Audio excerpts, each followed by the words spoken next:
Okay. So let's talk about I'll show you. Okay, so we've got a warehouse setting.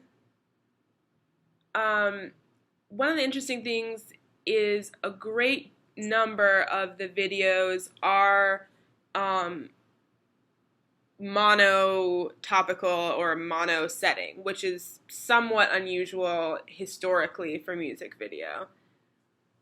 Um, so the a lot of the movement of the camera is actually the camera moving in space, as opposed to being highly edited. Yeah. And They're not jumping from location to location, so they're kind of filming within one location, which characterizes all of them actually. Which, yes, departure from music videos, but pretty common for dance videos on YouTube. exactly. To stick with one location. Yeah. So, one of the main trends on YouTube right now for dance videos, and this is one of the things I'm writing about in my dissertation, is there's sort of like a spectrum. There's what I've been calling studio-based combination videos, which might show the same combination a number of times with different groups, and that was, taught in a class and filmed in a studio. And then maybe on the other end you have dance music video or something which is mimicking the aesthetic of music video, but is usually just one shot. And then there's stuff but might be in a place. And then there's a lot of stuff in the middle that uses studio spaces as kind of a film studio, so kind of like a no place, like not a place, and maybe moves around it or does what a lot of the videos here do, which is some kind of one shot or very few shots that discover new groups, or so. They'll come around a corner and there's another group, or whatever. So that's a lot of what's going on here. What about the dance? What about the choreography in this one? It's both. What I find interesting is it's both. It is choreography, but there are also little freestyle in there where individual dancers get a bit more of a shout out and the spotlight drawn on them. It's all male. It's one of the few videos with an just all male cast of dancers. I find. As one reviewer has remarked, they are all shirtless and guy rating at one point, where I was like, nah, not quite guy rating. I feel that it's not just, hey, we're doing some magic Mike things here with shirtless, very well built dancers. Don't really feel that that's the case, so I have to kind of say, so it's a mixture of choreography and freestyle. It also doesn't list a choreographer, so I feel that all the dancers might have worked together. That was my question also. I recognize some of the dancers from Goebel's other work, from other choreographers, from appearing in those from being in those classes I was referring to, and then appearing on those videos. The movement seems like it could be Paris Goebel, but it's not as her as some of the other choreography. So my guess is that you're right, that it was a sort of collaborative process. I find it interesting is like that, like I haven't actually paid attention to how the lyrics correspond with the movement because I don't find that very interesting. And it doesn't seem to anyway. So I kind of just like, obviously they were responding to the beats and to the musicality of the song. Yeah. But I felt that they were less responding to the lyrics, which is usually a common analysis trope in how the movement referring to the lyrics in music videos, which is for me always like, but do they really? And in this case, it's actually, I don't feel it's done at all. No.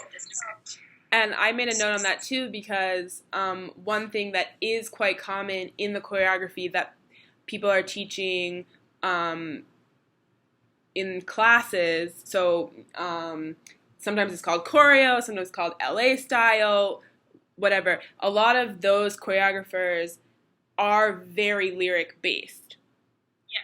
And so that's one of the things that I'm looking at in terms of maybe why that is a trend right now. And I am arguing that it's partly fandom of the music and the musicians, and it's partly self-promotion in a way, because playing into the music makes it a lot more likely for people to view it. Yeah, and there's some other stuff going on. But so I agree. I think Goebel is one of the people right now who doesn't really do that. But what's interesting is that in this one and in a few other ones, it's not, there isn't mimetic movement there, but it is gestural. It's just not gestures that are immediately readable. Yeah. Or they don't mean they don't already mean something, but it's still very like hand focused, or as you said, kind of really focused on the beats, and kind of playing into the music in that regard. And just general movement qualities, a lot of pelvis isolation, a lot of work throughout the whole thing in second position, which, if those of you who don't know, is just like a wide stance, and a lot of sort of second position plie, which legs bent, which seems to characterize sort of movement generally right now. It's doing a lot. It's doing a lot with that. Like the second position drops are like they're really their thing. Yeah. It's a thing. Which is okay considering how other movements have become a thing and a staple of modern dance and modern dance over the years and things like that. So yeah. That's excellent. And the other thing that I noticed with this video, which then I remarked on a lot of them, is that they're very short. Yeah, they're not the whole. Are they the whole length of the whole song? I don't think they are, actually. So that was one of my questions, and I haven't bought the album, so I don't know.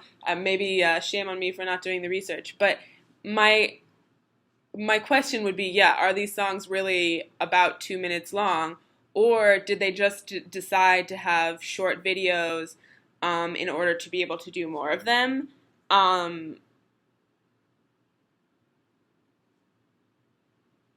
That's a good question. You know what I'm going to do now? Because internet and Haybert is so fun, is I'm going to iTunes now, and I'm going to check the length of the track. Okay. Album. Just briefly, because I'm quite, and look, it's already here. What is the video length of I'll Show You was 2 minutes something, I think. Yeah. Well, the song is actually only 3 minutes 19 seconds long. So the songs are actually quite short. So that's also interesting. Yeah, I think some of the videos are still shorter than the song length. But some of the songs are actually not that long. Yeah. Which is really interesting as well. Yeah, and I felt like maybe at the end we want to talk about what we think about Goebel as a director, but I felt like a lot of them ended kind of abruptly. Yeah, they were kind of that I felt that there are some who kind of blended out, like kind of were fading out and fading into something else. But this one was one where it just ended. Yeah. Which also I find interesting because it's also different from a lot of other videos who kind of try to make a point to end in any way, shape, or form to clearly indicate that's it. Mm-hmm. That's why I also felt some of them. That's why it has this kind of vignette kind of moment a lot. In that sense, I feel.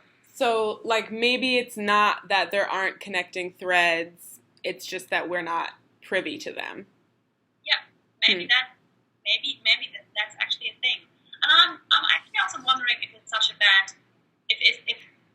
bad in the sense of we're so used to seeing narrative coherence a lot of the time. So there are clear, generic patterns that people adhere to. So once there's a break of that pattern, it's always a little bit unusual, and that doesn't. But it's not a bad thing. It's just different. It's just a different kind of style. Right. And I don't think that I would have necessarily looked for narrative coherence. I would have looked for aesthetic coherence, but not narrative coherence if it had just been called a visual album and had they not said Purpose is a short film. But I'm not sure I'm not sure it really matters. I mean, it's just interesting to see how they regard it, I guess.